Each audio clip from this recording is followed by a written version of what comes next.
When it comes to self-healing and self-help, the first tip you always hear about is you have to listen to your emotions. That's great, I agree totally, but for some people it's just too abstract because they get it but they don't know what to actually do.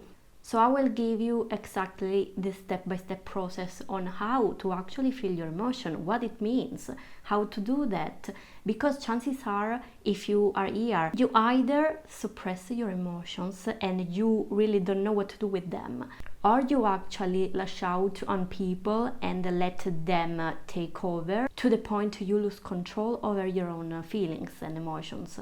Both of them are dysfunctional behavior. And what I mean by dysfunctional, it means it's not functional, it's not helping you, it's creating more damage than good. You want to find a balance, you want to know how to handle your emotion, listen to them, not bulldoze them, you want to validate them, take the lessons, but you also want to contain them, not to dump them on people or shame yourself afterwards. So if you feel really triggered, find a comfortable place, breathe in and out for as long as it takes for you to feel really safe in your environment and in your body, because the process of learning how to deal with your own emotion goes hand in hand with being in touch with your body. Emotions are energy and they get stuck in your body. They can pile up and linger around your energetical field, and they can affect your organs because metaphysically, when you don't pay attention enough, your body will talk to you because the body is physical. So for some people it's easier to address their emotions through their body. When you feel safe enough, sit with your emotion and try to label it.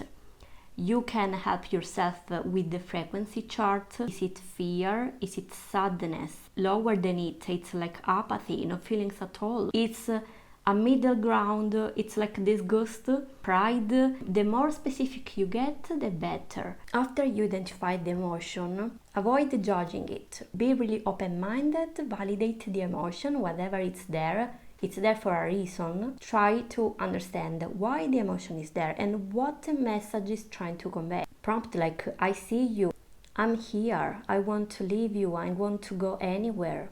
I'm here to listen, tell me what I need to know.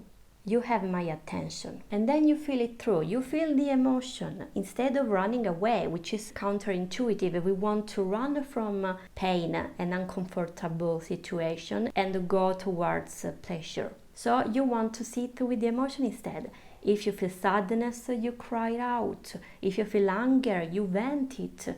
If you feel fear, you feel the fear in your body. You just don't run away. Trust the process. Trust your ability to feel the emotion, because as human, you can do it. You totally can. You are meant to have emotions. You can actually rate the intensity of this pain, this emotion, 1 to 10.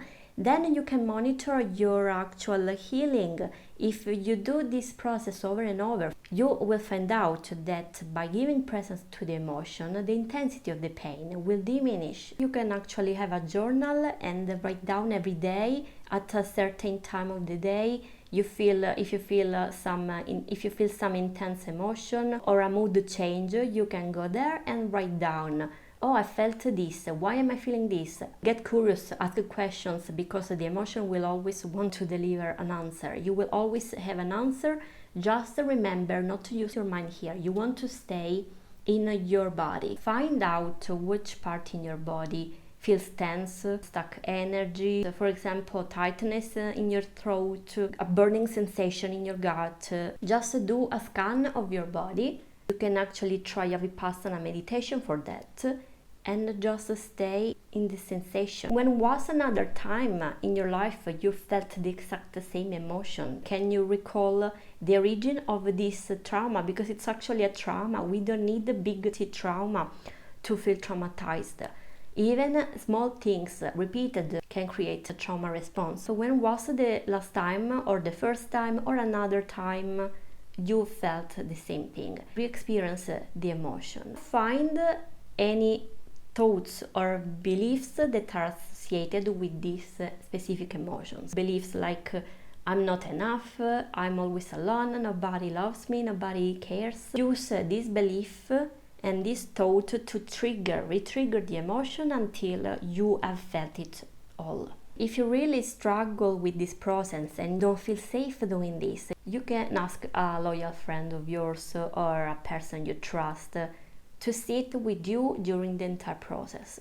You just want to feel safe. After you felt the emotion and you find out that nothing bad happens, but just a big relief, you will rewire your brain into knowing that feeling is not dangerous, feeling is good, feeling is okay. If the process is still very difficult for you, you can try a self-soothing ritual before.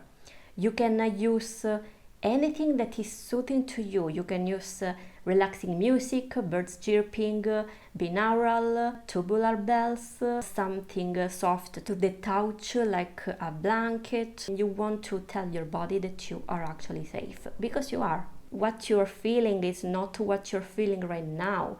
It's something that got triggered, that happened in the past when you really were unsafe because nobody was there to help you out. But now remember that you are there for yourself. You are not alone anymore. This is the beauty of this process. It can feel lonely in the beginning, but after a while, you will find how precious it is that you can trust yourself and rely on yourself. Your emotions are not the problem. Suppressing your emotion is the real problem. Your emotions are not your enemy. They are precious allies that will guide you all the time towards your happiness, towards an aligned life, towards whatever you want that you forgot you could have. Trust yourself and your ability as human to feel. We are here to feel, not to run away from our feelings. Thanks for watching.